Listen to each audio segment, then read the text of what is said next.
Hey guys, this is an update on Path of Exile 2 on my Freezing Monk progression. This is how I progress throughout Act 2. I also have another video where I showed the progression at the start of the game throughout Act 1 and how I upgraded my gear and abilities throughout Act 1. I will include a link to that in the video description, so in case you're starting out and you want sort of like a starter build, you can check that out instead. So far this build flew by Act 2 pretty easily as well. As you can see, throughout normal mapping, it's pretty easy handling the non-bosses, so you just do Wave of Frost, which instantly freezes units. And Ice Strike actually has an AoE, a small AoE in it, and since enemies are frozen, they pop pretty quickly. Enemies being frozen also means that this build is relatively safe. The really only so-called weakness of the build so far that I've experienced, and I guess this goes for most melee builds, is you have to be very careful on ranged attacks, especially if your resistance are pretty low. It's not too bad though, because Wave of Frost actually has a nice range to it, so you can freeze even slightly far enemies, and both Ice Strike and Killing Palm have a dash mechanic, so you can close the gap pretty quickly. This build excels in AoE damage. As you can see here, I was swarmed by the beetles, but it really wasn't any problem at all. Just freeze one or two and you get frozen explosions that kill all of them pretty quickly. This is another good example. So in this room, once you open the sarcophagus, you get swarmed by a lot of terracotta warriors, but you can see here, you just die or they just explode really pretty quickly overall. But I guess the question is, what about bosses? Well, this build does exceptionally well against bosses as well. I haven't even used the Temple Bell here against normal enemies, but Temple Bell absolutely slaughters bosses, and here I'll give you a couple of examples to showcase the build against bosses. Now, Jindak, I prove myself! I cannot die!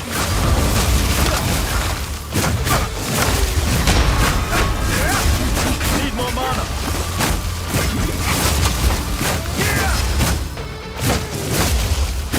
I'm on it. Miss Tsunami!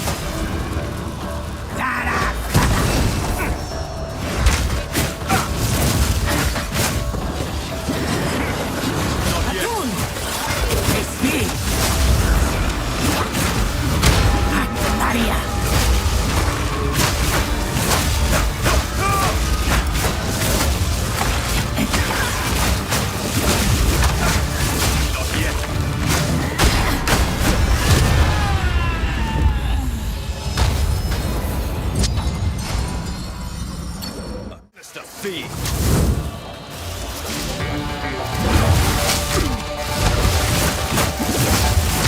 Death knell. No mana. Not yet.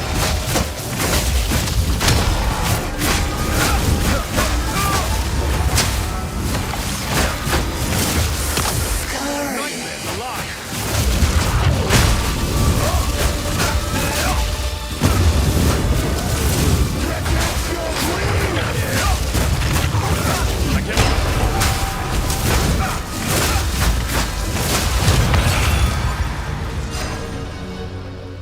King nears. Wake of ice!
The Sigmar Yardura.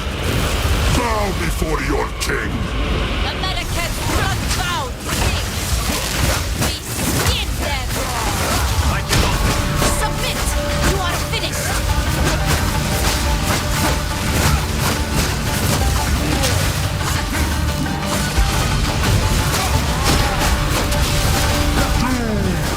Of the desert!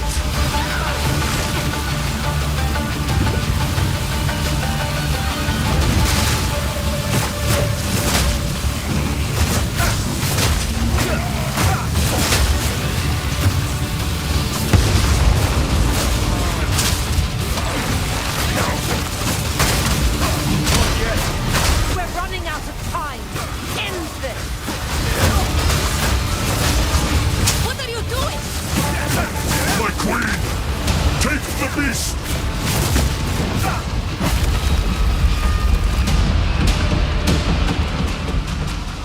I don't have time for this! Stand! Bend to my will! Impede my enemies!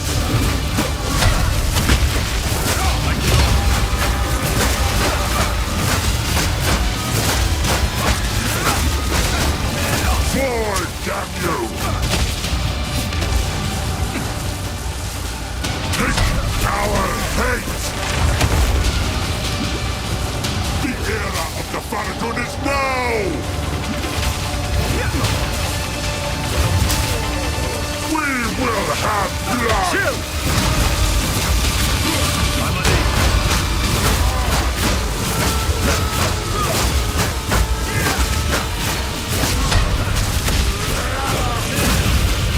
You will be forgotten! We will blot out the sun!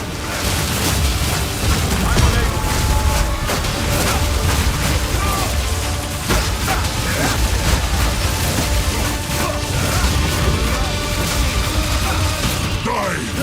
Ulasakama!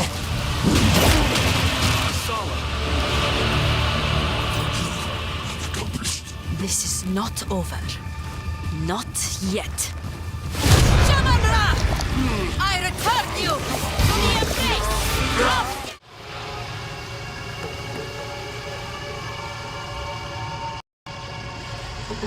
So just to talk about the gearing progression I took throughout Act 2, and it's really actually pretty simple. First, obviously it's the weapon that's most important. You need to dish out enough damage to actually kill monsters, and this is the only weapon I use throughout almost all of Act 2. Right near the start of Act 2, I managed to find a blue crescent quarterstaff in the shop that already had +2 to melee skills, so I crafted this out of that. I used all my resources that I gathered from Act 1. So first of all, I added one more modifier to the +2 melee skills, and then I used the Regal Orb to turn it into a rare weapon, and I used 2 Exalted Orbs, that's all I had, to add 2 more modifiers to it, and this is the result. After that, I used 2 Artificious Orb to add 2 more sockets, and I slotted in 2 cold damage runes to get the 12 to 20 additional cold damage. You could also slot in iron runes to add physical damage, because the build converts physical damage to cold. So if you don't have the cold runes, you can slot in iron runes. I think the damage is more or less almost the same. And then after that, I use all my blacksmith redstones. You get that from dismantling quality items. So using that improves the quality of your weapon, and I'm at +18%. That just increases the physical damage that your weapon can do. So after this, near the start of Act 2, and I used this all the way until I completed Act 2. By the end of Act 2, it's sort of pretty low in high level. You can see that it's only item level 22, and I completed Act 2 at level 34, so the whole 12 levels was just me using this weapon, and it was really enough even for the final boss of Act 2. As for the armor, what I did from the start of Act 2 till the end is to focus on resistances. because I completed Act 1 with horrible resistances. So now at Act 3 I have pretty okay resistances, like 71, 56, 47%. I did have slightly better resistances for lightning, but I swapped some gear around and I found a very good body armor with a lot of evasion, so I sacrificed some lightning resistances for it. But the idea in armor is you just want to look for resistances as much as possible. Chaos resistance is still very rare at this stage of the game, so don't worry too much about chaos, but you should try as much as possible to cap your elemental resistances to 75%. So this is my final gear at the end of Act 2, and for my armor I actually upgraded these quite a couple of times as I find new and better gear on the floor, but I did not craft any of my armor. All of it is self-found. I did add slots and add runes, as you can see, and I did improve the quality for some of the armor that I have, and I'm actually out of the scrap pieces, so this is the armor that I got from the final boss, but you can see it's not really upgraded yet. But the idea is that just look out for resistances. Rings are a great source of resistances, that's why my fire resistance is pretty high. But try to get rings that gives you good resistances as well. The whole point is to actually survive until you can actually get some hits in, and if your resistance are pretty low, you might get killed pretty quickly from ranged attacks. Don't worry too much about the other stats. Other than resistances, you want evasion, energy shield and life. But really, as long as you have pretty good resistances, I think it's more or less fine.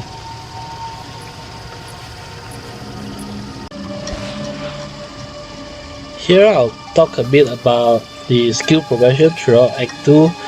So if you haven't seen where I started from, I do have a link to the Act 1 video, so you can check it out to see my skills at the end of Act 1. But for Act 2, there are some upgrades that I did throughout. What you see on the left is at the end of Act 2, and you won't have that because some of the skills like the Hand of Xcaliblur and its modifiers are rank 9, and you won't get rank 9 until near the end of Act 2. So first things first, Frozen Locust was my go-to freezing skill that I use throughout the entirety of Act 1. In Act 2, you will eventually unlock Wave of Frost, so right here. And Wave of Frost is much better than Frozen Locust. For one thing, you don't have to wait for the ice crystal to explode. Wave of Frost immediately does an AoE freeze, and the freezing modifier is extremely high because I also have the Glaciation rune. And I didn't have Magnified effect before this. What I had was Ice Bite. So Ice Bite and Glaciation used to be on my Frost Locust, so essentially once you learn Wave of Frost, just move these two support skills over to Wave of Frost and you don't need to use Frost Locust any longer. Other than that, you also have Killing Palm and Frost Bomb. Now I did take this out now, but I did use both of these throughout most of Act 2. Frost Bomb was still my go-to, where I also have fast forward to make the explosion a little bit faster, but it's also there to give you the enemy's exposure to cold, which helps you in your cold DPS. And the other rune that I had on Frost Bomb was the Magnified effect, which is now sitting on my Wave of Frost. So why did I take out Frost Bomb? Well, throughout the passives, and I'll show the passives next, you will eventually unlock Cold Resistance Penetration, and Cold Resistance Penetration only works up to the enemy's resistance of 0, so the lowest you can lower resistances is 0. And honestly, you don't need this, and Frost Bomb Cold Exposure is sort of overkill. So once you unlock some passives that penetrates cold resistances, you don't really need to use Frost Bomb. And what I realized in the later parts of Act 2 is I didn't really use it anymore. I found that there's no need to.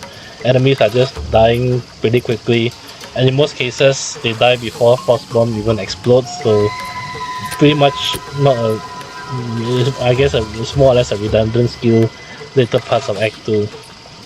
Now what about Killing Palm? Well, Killing Palm I don't really use that much as well, because although it can sometimes instant kill enemies, which is nice especially for bosses, just a swipe of my Ice Strike usually is also enough to kill the enemies. So I use this more as a gap closer, which is why I left this at level 2. But Ice Strike also dashes forward, so with Ice Strike you can just press Ice Strike to dash forward, and once you have enough mana sustain you can sort of spam Ice Strike. So in the early parts of Act 2, maybe still use Killing Palm if your mana is an issue, but eventually I unlocked a couple of mana passives that really help out a lot, and I also had higher intelligence at the later part of Act 2, so mana isn't an issue any longer, and Killing Palm is then taken out. I replaced Killing Palm with the Hand of Chayula. Hand of Chayula is used only near the end. Before Hand of Chayula is unlocked, I instead have Freezing Mark instead on the slot. So Freezing Mark is the debuff that you use against bosses, and once you unlock Hand of Chayula, just slot in Freezing Mark on it, so Hand of Chayula will apply the mark. And then I also unlock Hypothermia from the Elementalist tree to equip on Hand of Chayula, but both Hypothermia and again the Hand of Chayula is only unlocked at the end of Act 2. Throughout almost the entirety of Act 2 I used Freezing Mark. Tempest Bell is the big damage daddy sort of. So in Act 1 I had stun support skills attached to it, and I changed this over in Act 2 because I realized that I don't really need the stun, I rather have damage. So somewhere throughout the earlier parts of Act 2 I changed the support skills to Execute and Concentrated Effect. So Execute does more damage when the enemies are low life, which is really good at finishing off bosses, and Concentrated Effect increases the damage drastically but also reduces the AoE effect. It doesn't really matter because I really only use the Tempest Bell on bosses, and when you use it you stick it right on top of them, so you don't need a huge AoE effect. The damage is much more important. Herald of Support is my spirit skill, so I had Cold Infusion and Frost Nexus on it, and this is really good because it just makes more Frost Explosions throughout. Finally, Ice Strike. So Ice Strike is the main DPS, and whenever you don't know which skill to upgrade, go for Ice Strike first because it's the skill that you use the most. The key support skill is Martial Tempo. You want the attack speed, it's really important. Now I have 3 support skills unlocked because eventually you get a jewel to unlock the 3rd slot, but that's pretty late in Act 2, so before then I have Ice Bite on it, or put Ice Bite on Wave of Frost, either one works. I actually had Ice Bite more on Wave of Frost, so I was rocking Martial Tempo and Leverage for a pretty long time, and then once I had 3 slots then I moved Ice Bite up so that I can start in Magnified Effect on Wave of Frost. But you want Ice Bite somewhere, and you want it on a skill that they can reliably freeze enemies, so either Ice Strike or Wave of Frost is the key choice because it is sizable increase in damage.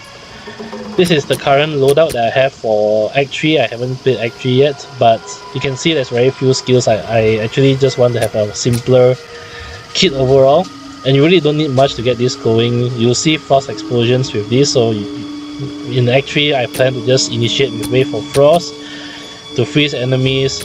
I use Hand of Chayula on big enemies or rares or bosses, and then otherwise you just proc Frost Explosions with Ice Strike, and if you need the extra oomph, Tempest Bell is there. Finally is the passive tree. So for passive tree, I just continue on from where I left off in Act 1, so I sort of moved towards the right here. So at the start of Act 2, when I started using Ice Strike, mana really is an issue, and at the very early parts of Act 2 I was chugging mana flasks. So what I gun for first is to go for Siphon, which gives you 2% mana on kill, and then there's this 10% increased amount of mana leech, but I didn't actually have any mana leech on my weapon. If you do, then it's even better. And then I sort of worked my way towards the right, where I unlock Mental Toughness. So just the combination of Mental Toughness and the earlier passive is enough to give you enough mana sustain for most of your damage. So I actually now really don't have many mana troubles, even spamming Ice Strike. Along the way, there are some damage modifiers that I picked up, so Blinding Strike gives good attack and the chance to blind enemies. And then over on the right here, I have damage penetration. So this is the reason why I remove Frost Bomb. So there is already 6, 12, 18 and then plus 15, so that's a 33% penetration to cold resistance, which seemed enough for me. I'm not so sure how much cold resistance bosses have, but currently in the game you can't reduce resistances to lower than 0, so if they have anything fewer than 33% cold resistance, then just these passives are enough. So I just decided to make do without Frost Bomb. You can of course still use Frost Bomb if you want to, if you find that you need a cool exposure, because there's really room for it. But I just decided that in the end my enemies die pretty quickly anyway, so I just made do without Frost Bomb, and I'd rather spam Ice Strike than press the button for Frost Bomb. For Act 3, I'm sort of trying to work my way towards the right because I want to get to these juicy nodes here for a big increase in damage. And then after that, I plan to move upwards here because there are some freezing nodes here that I think is pretty good. And then further to the top, there are more ice related passives, so that's the current plan for skill passive progression.